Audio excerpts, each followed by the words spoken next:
దండాన్ని ప్రయోగించి కొత్త కొత్త చదువులతో పిల్లల తరానికి బంగారు భవిష్యత్తును బహుమతిగా ఇవ్వబోతున్న మన ప్రియతమ ముఖ్యమంత్రి గారు గౌరవనీయులు శ్రీ నారా చంద్రబాబు నాయుడు గారిని పిల్లలను ఉద్దేశించి మాట్లాడవలసిందిగా తెలియజేస్తున్నాను.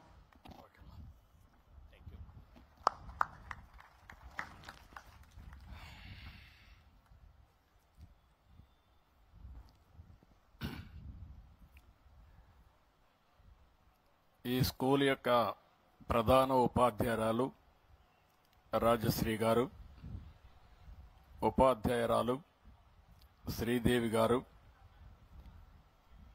స్కూల్ మేనేజ్మెంట్ కమిటీ చైర్మన్ అయినటువంటి నాగలక్ష్మి గారు, పేరెంట్ అయినటువంటి జ్యోత్స్న గారు, గౌరవ మంత్రివర్యులు నారా లోకేష్ గారు, బాపట్ల ఎమ్మెల్యే నరేంద్ర వర్మ గారు, బాపట్ల ఎంపీ కృష్ణప్రసాద్ గారు, సెక్రటరీ స్కూల్ ఎడ్యుకేషన్ కోన శశిధర్ గారు, కమిషనర్ విజయరామరాజు గారు, కలెక్టర్ మురళీ గారు, ఈ కార్యక్రమానికి వచ్చినటువంటి ప్రత్యేకంగా పేరెంట్స్ అందరికీ, టీచర్స్కు, అదే మరి విద్యార్థులందరికీ పేరు పేరున మనస్ఫూర్తిగా నా నమస్కారాలు, అభినందనలు, శుభాభినందనలు. ఈరోజు మిమ్మల్ని అందరినీ చూస్తే చాలా సంతోషంగా ఉంది. ఇలాంటి సమావేశాలు దగ్గర మీరు చూస్తే 44,303 స్కూల్లో ఇదే సమయంలో సుమారు 1,20,00,000 మంది అటెండ్ అవుతున్నారు. దీన్ని ఒక మెగా పేరెంట్ టీచర్స్ డేగా మనం చేసుకుంటున్నాం. ఇది చరిత్రలో గిన్నీస్ రికార్డులో శాశ్వతంగా లిఖించదగ్గ రోజు అని చెప్పి కూడా నేను మీకు తెలియజేస్తున్నా. విద్యాశాఖలో పెను మార్పులు రాబోతున్నాయి. ఇంతవరకు మనందరం కూడా ఆలోచించింది ఎక్కువగా హార్డ్వేర్ పైనే, అంటే బిల్డింగులు కావాలి, టీచర్లు కావాలి, ఇవన్నీ కూడా చేశాం. కానీ మొట్టమొదటిసారిగా ఒక్కసారి చూస్తే కనెక్టివిటీ తీసుకొచ్చారు నారా లోకేష్ గారు, శశిధర్ గారు. ఆ కనెక్టివిటీ ఏంటంటే ఒక పక్క విద్యార్థి, ఒక పక్క టీచర్, ఇంకొక పక్క తల్లి తండ్రి, మూడోది గవర్నమెంట్. ఈ 4 కలిసి ఒక మెగా టీచర్ పేరెంట్స్ డేని ఏర్పాటు చేసుకోవడం, ఇది చరిత్రలోనే, ఆంధ్రప్రదేశ్ రాష్ట్ర చరిత్రలోనే మొట్టమొదటిసారిగా ఈ కార్యక్రమానికి నాంది పలికాం. ఇది చాలా మంచి ఈవెంట్ అని చెప్పి నేను మీకు తెలియజేస్తున్నా. ఇక్కడుండే పేరెంట్స్ అందరికీ ఒకటే విజ్ఞప్తి చేస్తున్నాను. మనం పుట్టినప్పటి నుంచి చనిపోయే వరకు ప్రతి క్షణం నేర్చుకుంటానే ఉంటాం. నేను అందుకే ఒక మాట చెప్తాను, అనునిత్యం నేను ఒక స్టూడెంట్ని. నేను నేర్చుకున్న విషయాలు మళ్లీ ప్రజల కోసం అమలు చేస్తూ ఉంటాను. ఇక్కడుండే స్టూడెంట్స్ కానీ పేరెంట్స్ కానీ మీరు గుర్తుపెట్టుకోవాల్సిన అవసరం ఉంది. కొత్త విషయాలు మీరు కూడా నేర్చుకుని మీకు, మీ కుటుంబానికి ఏ విధంగా ఉపయోగపడతాయో అవన్నీ కూడా ఎప్పటికప్పుడు అమలు చేయాల్సిన అవసరం ఉంది. పిల్లలందరికీ ఒకటే విజ్ఞప్తి చేస్తున్నా, మనందరం కూడా మన సంస్కృతి ఇప్పుడే చాలా మంది మాట్లాడారు. మాతృదేవో భవ, మొట్టమొదటిసారిగా గుర్తొచ్చేది తల్లి, జన్మనిచ్చింది తల్లి. అందుకే నేను ఒక టీచర్స్ దీంట్లోకి పోతే, పేరెంట్స్ దీనికి పోతే అందరూ తల్లులైతే అందరూ వచ్చారు, కానీ తండ్రులు మాత్రం తక్కువగా వచ్చారు. అంటే అక్కడ కూడా తండ్రి అటు ఇటు తిరుగుతూ ఉంటాడు, కానీ బిడ్డలను అంటిపెట్టుకునేది జన్మనిచ్చిన తల్లి. ఆ విషయాన్ని మనందరం గుర్తుపెట్టుకోవాల్సిన అవసరం ఉంది. ఇప్పుడే లోకేష్ కూడా చెప్పాడు నా విషయంలో కూడా. నేను కూడా మిస్ అయ్యాను, కానీ ప్రజాసేవలో మా మిస్సెస్ అయితే శ్రద్ధ పెట్టి స్టాన్ఫోర్డ్ వరకు చదివించగలిగింది. ఇది ప్రతి ఒక్క కుటుంబంలో యథార్థమైన వాస్తవం. తల్లి తర్వాత మనం గుర్తుపెట్టుకున్నది పితృదేవోభవ, తండ్రి. తల్లి, తండ్రి. ఈ రెండు తర్వాత ఆచార్య దేవోభవ, టీచర్. నేను ఇప్పుడు కూడా ఎక్కడున్నా చిన్నప్పుడు నాకు చదువు చెప్పిన టీచర్ ఇప్పుడు కూడా గుర్తున్నాడు. నా జీవితంలో ఒక ప్రగాఢమైనటువంటి మార్పు తీసుకొచ్చిన టీచర్ని జీవితంలో ఎవ్వరూ మర్చిపోలేం. ఇది మనకు వారసత్వంగా వచ్చిన సంపద అని చెప్పి కూడా నేను మీకు తెలియజేస్తున్నా. అలాంటి అందరినీ కలిపి ఈరోజు ఈ కార్యక్రమాన్ని చేపట్టడం చాలా సంతోషం వస్తుంది. అందుకే దీన్ని ఒక పేరు కూడా పెట్టాను నేను, స్టూడెంట్, పేరెంట్, టీచర్, ప్రభుత్వం. ఈ 4 కలిపి ఎస్పీటీపీ. ఎస్పీటీపీ అంటే స్టూడెంట్, పేరెంట్, టీచర్, ప్రభుత్వం కలిసి అవగాహన చేసుకున్న ఒప్పందం ఈ పిల్లల భవిష్యత్తు కోసరం అని చెప్పి కూడా నేను మీకు తెలియజేస్తున్నా. నా ఆలోచన ఒకటి, ఏదైనా సాధ్యం. ప్రపంచంలో టెక్నాలజీ ముందుకు పోతా ఉంది. ఇదే బాపట్లలో చదువుకున్న వ్యక్తి అమెరికాకు పోయి అమెరికాలో $1,20,000 సంవత్సరానికి ఆదాయం సంపాదిస్తున్నాడు. మనం ఇక్కడ పుట్టి ఇక్కడే ఉంటే $2,700, $2,800 సంపాదిస్తున్నాం. అంటే మనకు వాళ్లకు వ్యత్యాసం మీరు చూస్తే 40 రెట్లు పెరిగిపోయింది. మన బిడ్డే మన ఊర్లో చదివాడు, కానీ అమెరికాకి వెళ్ళాడు. అక్కడుండే అవకాశాలను అందిపుచ్చుకున్నాడు, కొత్త విషయాలు నేర్చుకున్నాడు. అమెరికా కంటే కూడా బాగా రాణించే పరిస్థితికి వచ్చాడు. అమెరికాలో ఉండే అమెరికన్స్ ఆదాయం $60,000. వాళ్ళకంటే 2 ఆదాయం పెరిగింది.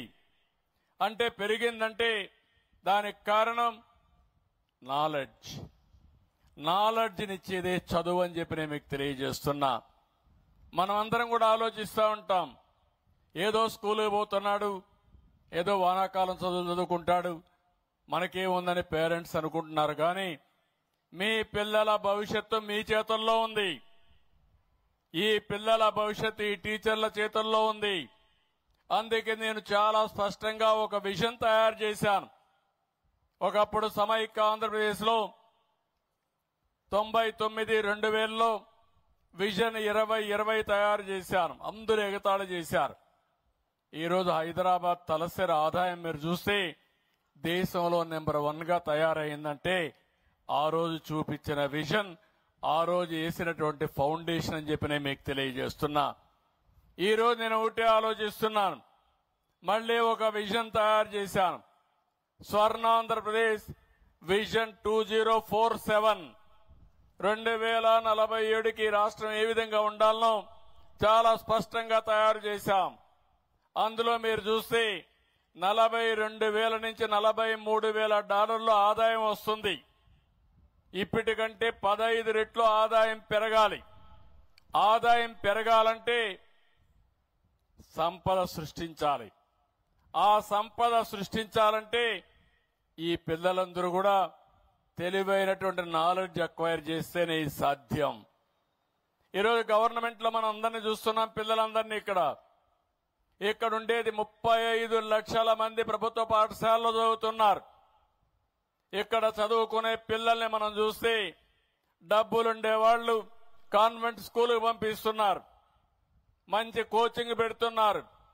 ఎవరైతే పేద పిల్లలు ఏదైతే చిన్న చిన్న పనులు చేసుకుంటారో బడుగు బలహీన వర్గాలకు సంబంధించిన పిల్లలు ప్రభుత్వ స్కూళ్లకు వచ్చే పరిస్థితికి వచ్చారు. అయితే ఈరోజు ఈ 35 లక్షల మంది పిల్లలు మీరు చూస్తే ఎస్సీ పిల్లలున్నారు, ఎస్టీ పిల్లలున్నారు, వెనుకబడిన వర్గాల పిల్లలున్నారు, ఇంకో పక్క మైనారిటీ పిల్లలున్నారు. అందరూ కూడా పేద పిల్లలకు చదువు చెప్పే స్థానాలు ఈ ప్రభుత్వ పాఠశాలలని చెప్పి కూడా నేను మీకు తెలియజేస్తున్నా. ఈరోజు రాష్ట్రంలో 38,319 ఎంపీ జడ్పీ స్కూల్స్ ఉన్నాయి, 2,087 మున్సిపల్ స్కూల్స్ ఉన్నాయి, వీన్ని 54 రెసిడెన్షియల్ స్కూల్స్ ఉన్నాయి. 2483 ప్రభుత్వ పాఠశాలలు ఉన్నాయి. ఇవన్నీ కలిపి 44,303 ఉన్నాయి. ఇందులో పిల్లలు 35 లక్షల మంది ఉంటే 1,20,00,000 మంది పేరెంట్స్ ఉన్నారు. అందుకే హామీ ఇస్తున్నా, ఈ పిల్లల్ని ప్రైవేట్ స్కూల్స్ కంటే బెటర్ గా చదివించే బాధ్యత, ప్రయోజకులుగా తయారు చేసే బాధ్యత ఈ ప్రభుత్వం తీసుకుంటామని మీ అందరికీ హామీ ఇస్తున్నా. అదే ఈరోజు ఈ కార్యక్రమం. ఈరోజు మనం పెట్టిన కార్యక్రమం మీరు చూస్తే మెగా పేరెంట్స్ టీచర్స్ డే. ఇది శాశ్వతంగా నిర్వహించుకోవాల్సిన అవసరం ఉంది. ప్రతి సంవత్సరం డిసెంబర్ 7వ తారీఖునంటే ఇదే రోజున ఈ సమావేశం పెద్ద ఎత్తున జరుగుతుంది. నేను కూడా అటెండ్ అవుతాను, అందరూ అటెండ్ అవుతారని చెప్పి కూడా నేను మీకు తెలియజేస్తున్నా. ఇంకో పక్కన ఈరోజు నేను చూశాను, మంచి వాతావరణం, అందరూ పేరెంట్స్ వచ్చారు, కనీసం తల్లులు వచ్చారు. తల్లి తండ్రి కూర్చొని పిల్లల గురించి ఆలోచించుకుంటూ టీచర్తో మా అబ్బాయి ఎట్టున్నాడు, ఆరోగ్యం ఎట్టుంది, రిపోర్ట్లు కూడా చదువుకొని దానికి కావలసిన యాక్షన్స్ తీసుకునే పరిస్థితికి మీరు వచ్చారు. ఇది ఒక చరిత్రను మార్చబోయే రోజు. నేను మనస్ఫూర్తిగా విద్యాశాఖని, కన్సర్న్ మంత్రిని కూడా మీ అందరి తరపున అభినందిస్తున్నా. వండర్ఫుల్ ఐడియా ఇది. ఒక మంచి చరిత్రను తిరగరాసే ఐడియా. అలాంటి ఐడియా వాళ్ళకి రావడం చాలా సంతోషం. అప్పుడప్పుడు పెట్టుంటే ఇంత అటెన్షన్ వచ్చేది కాదు. కానీ ఒకే రోజున ఇన్ని స్కూల్స్ లో పెట్టి దగ్గర 1,20,00,000 మంది భాగస్వాములు కావడం ఒక చరిత్ర. నేను ఎట్లా చేశారో చూశాను. బ్రాడ్ గా చెప్పారు కానీ నేను డీటెయిల్స్ గా పోలేదు. విద్యాశాఖ చాలా బాగా చేశారు. ప్రోగ్రెస్ రిపోర్టు చూశాను, దాన్ని ఎవాల్యుయేషన్ చేసే తీరు చూశాను, ఇంటర్నల్ ఎగ్జామ్స్ లో ఎట్లా మార్కులు వేస్తారో చూశాను, దానికి యాన్యువల్ ఎగ్జామ్స్ లో ఎట్లా వేస్తారో చూశాను. అవన్నీ చూసిన తర్వాత నేను పూర్తిగా కన్విన్స్ అయ్యా. రేపు రాబోయే రోజుల్లో పేరెంట్స్ అందరికి మీకు చెప్తున్నా, మీ పిల్లలు ఎవరైనా స్కూలుకు డుమ్మా కొడితే సాయంత్రానికి మీకు మెసేజ్ వస్తుంది, ఆ ఏర్పాటు చేస్తానని చెప్పి కూడా నేను మీకు తెలియజేస్తున్నా. వాట్సాప్ మెసేజ్ లో సాయంత్రం వచ్చేస్తుంది మీకు. ఇంకా మీకు ఎవరికి అనుమానం అవసరం లేదు. మా పిల్లాడు స్కూల్కి పోయాడా లేదా కనుక్కోవాల్సిన పని లేదు. పరీక్షల్లో కూడా రాసిన తర్వాత ఆ ఎగ్జామ్స్ రిజల్ట్స్ కూడా మీకు పంపించేస్తాం. మళ్ళా వాట్సాప్ మెసేజ్ లో పంపించేస్తాం. ఆరోగ్య విషయాలు కూడా మీకు పంపించేస్తాం. నా ఆలోచన ఒకటి, ప్రతి ఒక్కరి ఆరోగ్యాన్ని కాపాడాలనేది నా ఆలోచన. దానికి డాక్టర్స్ చూపిస్తాం, పిల్లల్లో అవగాహన పెంచుతాం, ఎలాంటి న్యూట్రిషన్ తీసుకోవాలని అవన్నీ కూడా చెప్పే బాధ్యత తీసుకుంటాం. ఇంకో పక్కన ఇలాంటి కార్యక్రమాలు సంవత్సరంలో 3 సార్లు పెడతాం. ఫస్ట్ క్వార్టర్ అవుతానే ఒకసారి పెడతాం, రెండో క్వార్టర్ అవుతానే ఒకసారి పెడతాం. అది కూడా రెండో క్వార్టర్ అయితే ఫిక్స్ చేసాం. డేట్ కూడా కరెక్ట్ గా డిసెంబర్ 7వ తారీఖున ఈ రోజునే ప్రతి సంవత్సరం ఈవెంట్ ఉంటుంది, మెగా ఈవెంట్ ఉంటుందని చెప్పి కూడా నేను మీకు తెలియజేస్తున్నా. దీని తర్వాత యాన్యువల్ ఈవెంట్ తీసుకొస్తాం. ఈ సమావేశంలో ఒక్క చదువు విషయమే కాదు, ప్రవర్తన, క్రమశిక్షణ, తల్లిదండ్రులు పిల్లలందరూ కలిసి ఆలోచించుకునే విధంగా ఏర్పాటు చేస్తాం. ఇంకో పక్కన ఇప్పుడే మన వాళ్ళు చాలా విషయాలు చెప్పారు, వాల్యూస్ గురించి మాట్లాడారు. నేను ఆ విషయం కూడా మీ అందరితో చెప్పాల్సిన అవసరం ఉంది. భారతదేశం యొక్క గొప్ప సంపద కుటుంబ వ్యవస్థ. ప్రపంచంలో ఎక్కడా లేదు ఈ వ్యవస్థ. అమెరికాలో పోతే అమెరికాలో ఇంటర్మీడియట్ అవుతానే కొడుకును బయట పంపించి ఆయన సంపాదించుకుంటూ చదువుకోవాలి, పైకి రావాలి, జీవితం గడపాలి. ఎప్పుడన్నా వస్తే గౌరవంగా వచ్చి తల్లిదండ్రులు కలిసిపోతారు. కానీ భారతదేశంలో ఇంటర్మీడియట్ కాదు, BA చదివిన తర్వాత పైకి వచ్చిన తర్వాత కూడా అనునిత్యం పిల్లల కోసం పనిచేసే సంస్కృతి ఉండే ఏకైక దేశం భారతదేశం అని చెప్పి కూడా నేను మీకు తెలియజేస్తున్నా. అది ఒక హిందూ కుటుంబమే కాదు, ఒక ముస్లిం కుటుంబమే కాదు, ఒక క్రిస్టియన్ కుటుంబం కానీ అందరూ కూడా కుటుంబ వ్యవస్థను గౌరవిస్తారు. ఒకసారి పెళ్లి చేసుకుంటే పెళ్ళెప్పుడో స్వర్గంలో జరిగింది కాబట్టి విడాకులు కూడా చేయకుండా కలిసి ఉండే సంస్కృతి ఉండే దేశం భారతదేశం అని చెప్పి కూడా నేను మీకు తెలియజేస్తున్నా. దీనివల్ల అనిపిస్తుంది మీకు ఏంటి లాభం అని. భార్య భర్త ఎప్పటికప్పుడు మెటీరియలిస్టిక్ గా అంటే అనుబంధం కాదు, వాళ్ళ అనుబంధం కాంట్రాక్ట్ గా ఉందంటే ఆ జీవితం మీరు ఒక్కసారి గుర్తుపెట్టుకోవాలి. పిల్లలకి తండ్రి డబ్బులు ఇస్తే అప్పు కింద రాసుకుంటాడు, పిల్లలు తండ్రికి డబ్బులు ఇస్తే అప్పు కింద రాసుకుంటారు. అంటే మళ్ళా నువ్వు సంపాదించి మాకు డబ్బులు కట్టమని. అలాంటి సంస్కృతి మనకు కావాలని అడుగుతున్నా. అది మన యొక్క సంస్కృతి. దీన్ని మీరు కాపాడుకోవాల్సిన బాధ్యత మీ అందరిపైన ఉంది. ఇదేదో నేను చాగంటి కోటేశ్వరరావుని పెట్టాను విలువలు వచ్చేస్తాయని కాదు. ఈరోజు ఈ విలువలను కాపాడాలంటే ప్రతి ఒక్క ఫ్యామిలీ, ప్రతి ఒక్క తల్లి తండ్రి పిల్లల్ని పెంచే విధానంలో ఇవన్నీ కూడా ఆచరించాల్సిన అవసరం ఉందని చెప్పి కూడా నేను మీకు తెలియజేస్తున్నా. అవి కానీ చేయగలిగితే మన పిల్లలు కూడా మనకు ఒక పెద్ద ఆస్తిగా తయారవుతారని చెప్పి నేను మీకు తెలియజేస్తున్నాను. ఇంతవరకు మీరందరూ కూడా మీ చదువు విషయం ఇప్పుడే టీచర్ని అడిగాను, సార్ ఏంటా మీకు బాగుంటుందా అని అడిగాను. సార్ దీనివల్ల మాకు చాలా వెసులుబాటు వస్తుంది. ఇంత మునుపు పిల్లలు మా మాట వినేవాళ్ళు కాదు, కానీ ఇప్పుడు తల్లి తండ్రి వచ్చారు కాబట్టి మేము చెప్తే మా మాటకు కూడా పిల్లలు గౌరవిస్తారని టీచర్లు చెప్పే పరిస్థితికి వచ్చారంటే మీకు తెలియకుండా పెను మార్పులకు దారి తీస్తా ఉంది. అంటే ఒక బాధ్యత. నేను ఆ విషయం మాట్లాడుతున్నా. బాధ్యత మన కోసరం, మన భవిష్యత్తు కోసరం. అలాంటిది అందరం కూడా సమైక్యంగా ఆలోచించి సమైక్యంగా ప్రణాళికలు తయారు చేసుకో ముందుకు పోవాల్సిన అవసరం ఉంది. ఈ రోజు దీంట్లో నేను చూశాను, ఇండివిజువల్ గా పేరెంట్ టు టీచర్ మీటింగ్లు పెట్టారు, ప్రోగ్రెస్ రిపోర్ట్ హోలిస్టిక్ గా ఇచ్చారు, స్కూల్కి అకాడమిక్ దీనికి స్టార్ రేటింగ్ ఇచ్చారు, కల్చరల్ స్పోర్ట్స్ యాక్టివిటీస్ ప్రాధాన్యత ఇచ్చారు, అవేర్నెస్ కింద ఫీడ్బ్యాక్ కలెక్షన్ కింద ఎన్ని పెట్టారు. ఇక్కడ ఒక విషయం మీ అందరికీ చెప్పాలి. ఈరోజు పిల్లలంటే మనం ఏదో మెషిన్స్ మారిగా పెట్టి 24 గంటలు చదువుకోమని చదువు ఒకటే రుద్దుతున్నాం. దానివల్ల పిల్లల్లో కూడా ఆలోచన విధానం కూడా మారే పరిస్థితి వస్తుంది. చదువు అనేది ఈ రోజుల్లో ఆడుతూ పాడుతూ చదువుకోవాల్సిన అవసరం ఉంది. హ్యాపీగా ఉండాలి, ఆనందంగా ఉండాలి. స్కూలుకు వచ్చావంటే ఒక ఆనందాన్ని ఇస్తుంది, ఒక ఫన్ ఉంటుందనే ఉద్దేశం ఉండాలి తప్ప బోరు కొట్టే పరిస్థితి రాకూడదని కూడా కోరుకుంటున్నా.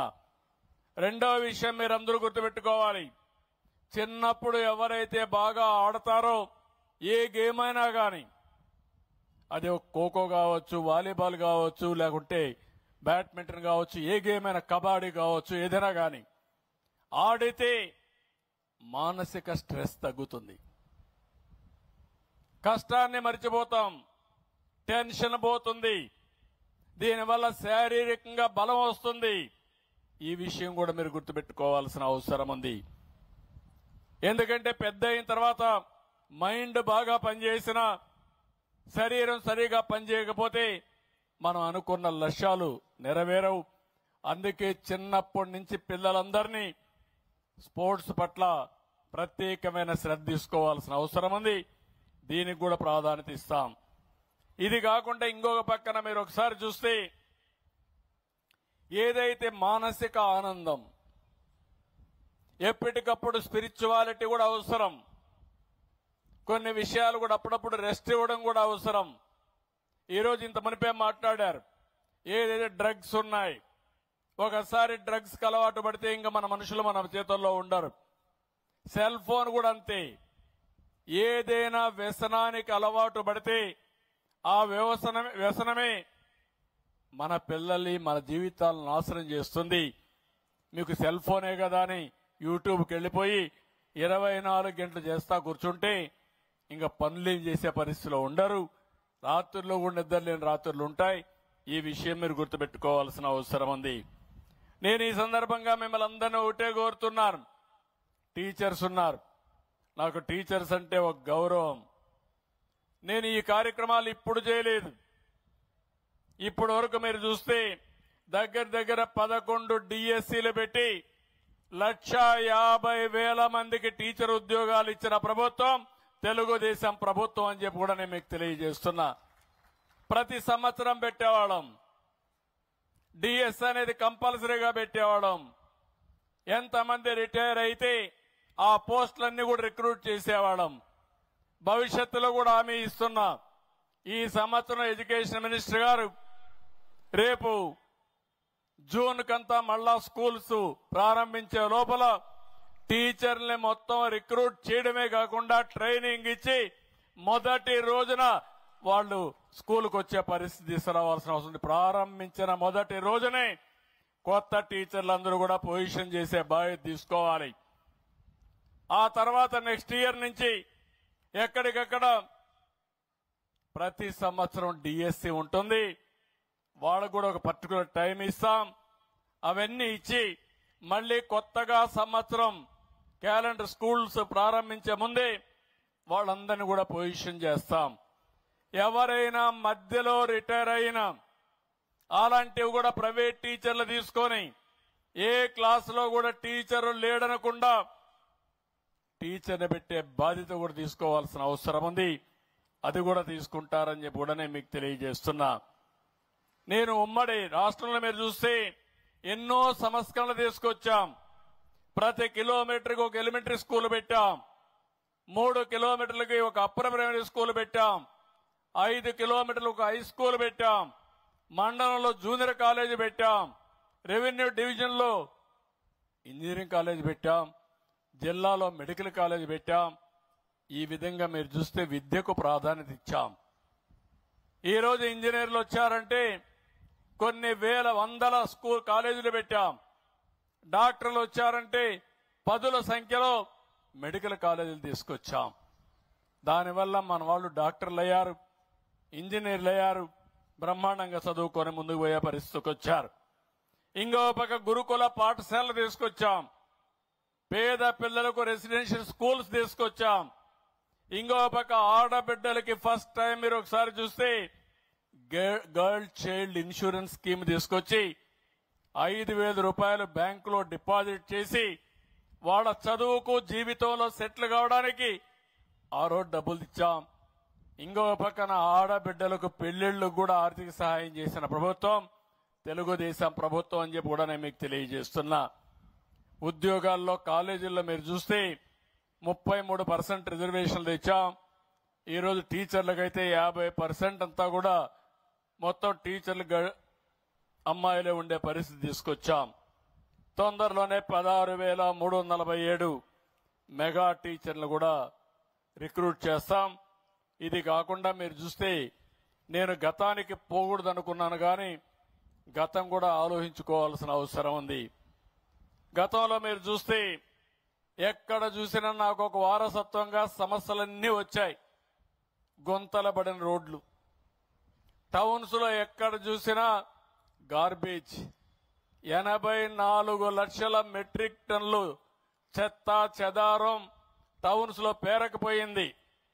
ఇంకో పక్కన 10 లక్షల కోట్ల రూపాయల అప్పులు, ఒక్క విద్యా వ్యవస్థలో 6,500 కోట్ల రూపాయల అప్పులు. ఇంకో పక్క బిల్లులు చూస్తే 1,00,000 కోట్ల పైన బిల్లులు బకాయిలు. ఇక్కడ ఫీజు రీఎంబర్స్మెంట్ గానీ హాస్టల్ ఖర్చులు చూస్తే 3,500 కోట్ల రూపాయలు బకాయిలు పెట్టారు. స్కూల్ కి డబ్బులు 920 కోట్ల రూపాయలు చెల్లించలేని పరిస్థితి. బట్టలు కుట్టిన డబ్బులైతే 200 కోట్లు ఇవ్వలేదు. నాడు నేడులో పనులు చేసి 1,450 కోట్లు ఇవ్వలేదు. మధ్యాహ్న భోజన బిల్లులు, కోడిగుడ్ల డబ్బులు, కడాన చిక్కీల డబ్బులు కూడా పెండింగ్ పెట్టేసి వెళ్లిపోయారు. అవన్నీ కూడా పే చేసే పరిస్థితికి వచ్చాం. 5 ఏళ్లలో ఒక్క డిఎస్సి టీచర్ని పెట్టలేదు, కొత్తగా ఒక్క టీచర్ రాలేదు.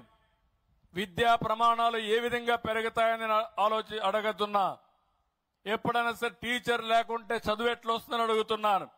ఈ విధంగా వ్యవస్థను విచ్ఛిన్నం చేసి విలీనం పేరుతో స్కూళ్లన్నీ జీవో 117 తీసుకొచ్చి 4 లక్షల మంది పిల్లలు స్కూలుకు రాకుండా పోయే పరిస్థితికి వచ్చారు. ఇలాంటి చాలా జరిగాయి. ఈరోజు ఈ ప్రభుత్వం చాలా స్పష్టంగా ఉన్నాం. నేను అందుకనే ఇక్కడికి వచ్చినప్పుడు ఒక హామీ ఇచ్చాను.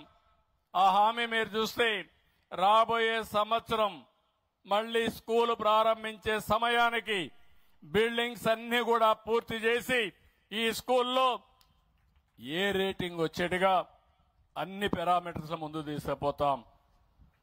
18 వస్తువుల మీద రేటింగ్ వేశారు, నేను చూశాను, చాలా బాగా చేశారు. ఆ 18 కూడా చూస్తే చాలా మంచి ఎక్సర్సైజ్ చేశారు. దానికి కూడా నేను మనస్ఫూర్తిగా అభినందిస్తున్నా. బ్రహ్మాండమైనటువంటి ఎక్సర్సైజ్ చేశారు. ఆ ఎక్సర్సైజ్ లో మీరు చూస్తే ఇక్కడ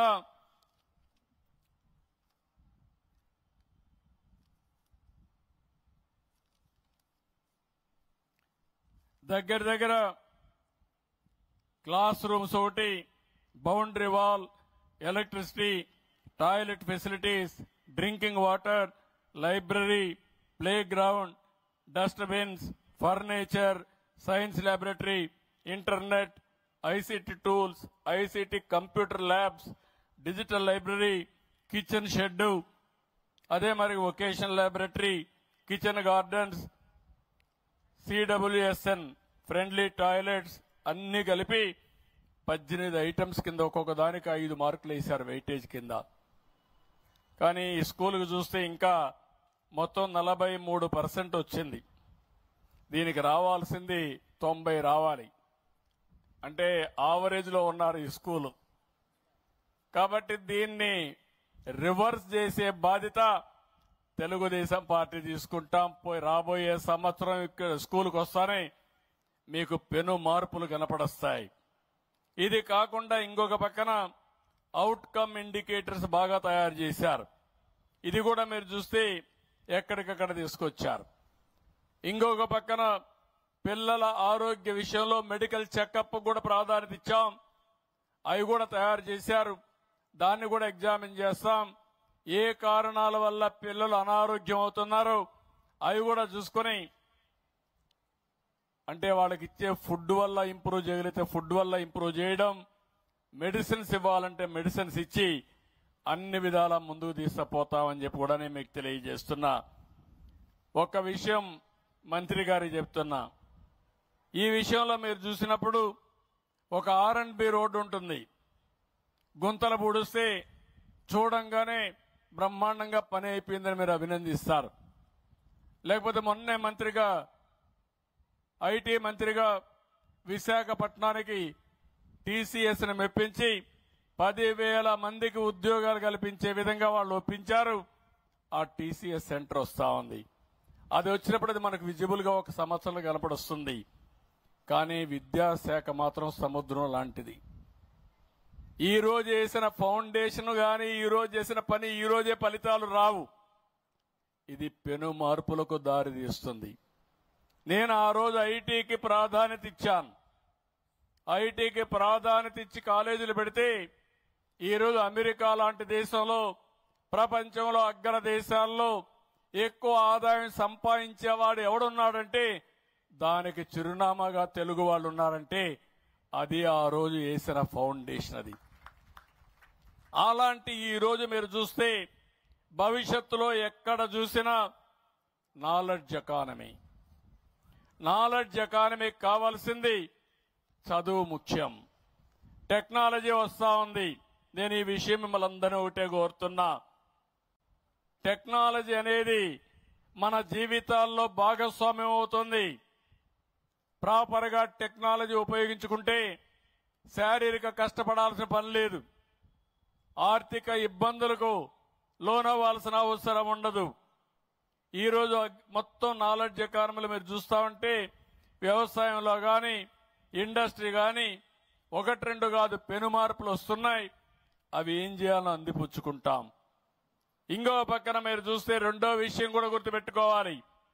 ఇవన్నీ ఒక విషయం అయితే జనాభా పెరుగుదల కూడా. నేను ఎప్పుడు ఎక్కడ పోయినా ఈ విషయం మాట్లాడుతున్నా. ఈరోజు మీరు చూసినప్పుడు ప్రతి ఆడబిడ్డ జీవితంలో ఇద్దరికి జన్మనివ్వాలి.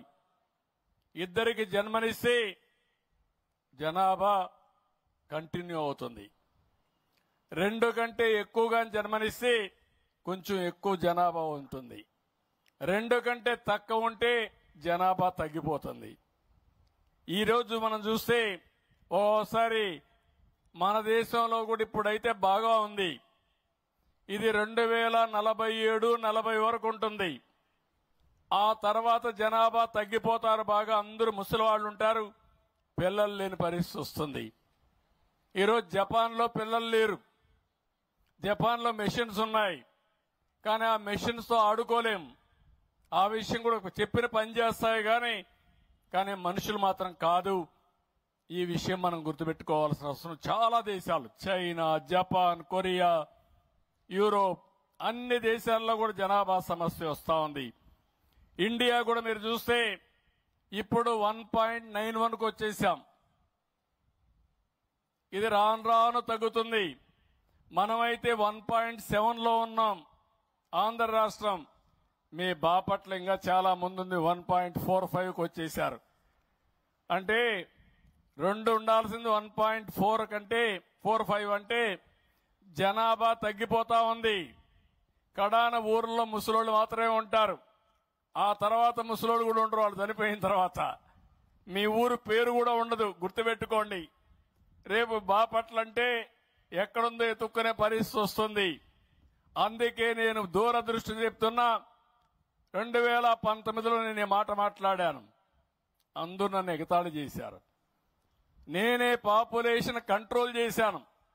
మీకు జ్ఞాపకం సమైక్య ఆంధ్రప్రదేశ్లో కూర్చొని పెట్టి తల్లిదండ్రులు, 3 తల్లి బిడ్డలుండే తల్లిని తండ్రిని, 1 బిడ్డ ఉండే తల్లి తండ్రిని పెట్టి కంపేర్ చేశాను. దాంతో మీరందరూ బాగుందని ఫ్యామిలీ ప్లానింగ్ ఆపరేషన్లు చేసుకుని జనాభాని కంట్రోల్ చేసేశారు. ఇప్పుడు ఆ కంట్రోల్ ఎంతవరకు పోయిందంటే జనాభా లేని పరిస్థితికి వస్తా ఉంది. చదువుకున్న వాళ్ళు పిల్లలు కనడం లేదు, వద్దనుకుంటున్నారు. Double income, no kids, let us enjoy అంటే ఆదాయం బాగా వస్తే పిల్లలు కానీ ఎందుకు ఆ వ్యవస్థలని ప్రతి ఒక్కరు కూడా వచ్చిన ఆదాయంతో ఎంజాయ్ చేసే పరిస్థితికి వస్తున్నారు. ఇది ప్రమాదమైన పరిస్థితి అని చెప్పి కూడా నేను మీకు తెలియజేస్తున్నా. అందుకని నేను ఈరోజు మీ అందరికీ పిలిపిస్తున్నాను. ఈ బాపట్లలోనే ఈ మీటింగ్ నుంచే స్టార్ట్ కావాలి. జనాభా పాపులేషన్ మేనేజ్మెంట్. ఒకసారి పాపులేషన్ మేనేజ్మెంట్ చేయగలిగితే ప్రపంచాన్ని శాసించే శక్తి భారతదేశానికి ఉంది. అందులో మన రాష్ట్రం నాలెడ్జ్ ఎకానమీలో ముందుకు పోతున్నాం, ఇంకా ముందుకు పోతామని చెప్పి కూడా నేను మీకు తెలియజేస్తున్నా. అందుకని ఈరోజు ఈ మీటింగ్ ద్వారా నేను ఒకటే మిమ్మల్ని అందరినీ కోరుతున్నా. ఈరోజు మనం చాలా విషయాలు మాట్లాడుకున్నాం. మన దేశం ఒక గొప్ప దేశం, గొప్ప వారసత్వం. అయితే ఈరోజు నాలెడ్జ్ ఎకానమీలో కావాల్సిన చదువుకు ప్రాధాన్యత ఉండాల్సిన అవసరం ఉంది. దానికి ఈరోజు మీటింగ్ నాంది పలుకుతుంది, పెను మార్పులకు దారి తీస్తుంది. తద్వారా భవిష్యత్తులో ప్రపంచంలో ఎక్కడ మాట్లాడినా నాలెడ్జ్ ఎకానమీ ఎక్కడ పుట్టింది, ఎక్కడ బాగున్నారంటే దానికి చిరునామాగా ఆంధ్రప్రదేశ్ వస్తుంది. నా ఆలోచన ఒకటే, ఈ పిల్లల భవిష్యత్తు కోసం నేను ఆలోచిస్తున్నా. ప్రపంచంలో జరిగే అభివృద్ధి అంతా కూడా ముందే ఆలోచించి అది తీసుకొచ్చే బాధ్యత నాది. అది అందిపుచ్చుకోవాల్సిన బాధ్యత ఈ పిల్లలది. వాళ్లకు సహకరించే బాధ్యత పేరెంట్స్ గాని టీచర్స్ గాని తీసుకుంటే ఇది సాధ్యము. అందుకే ఈ మీటింగ్ చూస్తే చాలా మీటింగులు అడ్రస్ చేస్తూ ఉంటాం, కానీ ఈరోజు మిమ్మల్ని అందరినీ చూసిన తర్వాత నిజమైన ఆనందాన్ని పొందగలిగారు. ఇది ఒకటే సమస్యకు పరిష్కార మార్గం అనేది నా ప్రగాఢ విశ్వాసం. తప్పకుండా దీన్ని లాజికల్ గా తీసుకెళ్తాం. టీచర్లకు మళ్ళీ ఒకసారి రిక్వెస్ట్ చేస్తున్నా, మిమ్మల్ని అన్ని విధాలా గౌరవించిన ప్రభుత్వం. ఇప్పుడు మీరందరూ కలిసి పిల్లల జీవితాల్లో వెలుగులు తీసుకొచ్చే శక్తి, సమర్థత మీ దగ్గర ఉంది. దానికి నాంది పలకాల్సిందిగా మీరు కూడా 24 గంటలు కష్టపడద్దండి, హ్యాపీగానే పనిచేయండి. మీరంతా ఇంత మురుపు మారిగా ప్రతిరోజు టాయిలెట్లు బాగున్నాయా లేదని యాప్ పెట్టి ఫోటోలు తీసే పరిస్థితి లేదు. అవన్నీ వెసులుబాటు ఇచ్చాం. అదే సమయంలో బాధ్యతగా ముందుకు పోమని టీచర్స్ అందరిని కోరుకుంటూ, ఇదే స్ఫూర్తి చూపించాల్సిందిగా తల్లిదండ్రులను కోరుకుంటూ, మరొక్కసారి పిల్లలు మీ అందరికీ best of luck. I wish all the best. ఈరోజు బాగా మిమ్మల్ని చూశాను, చాలా బ్రైట్ గా ఉన్నారు. మీరే మా ఆశ, మా నమ్మకం. దాన్ని నిలబెట్టాల్సిందిగా మళ్ళీ ఒకసారి పిల్లలందరినీ కోరుకుంటూ అందరికీ నమస్కారాలు. జై హింద్, జై జన్మభూమి.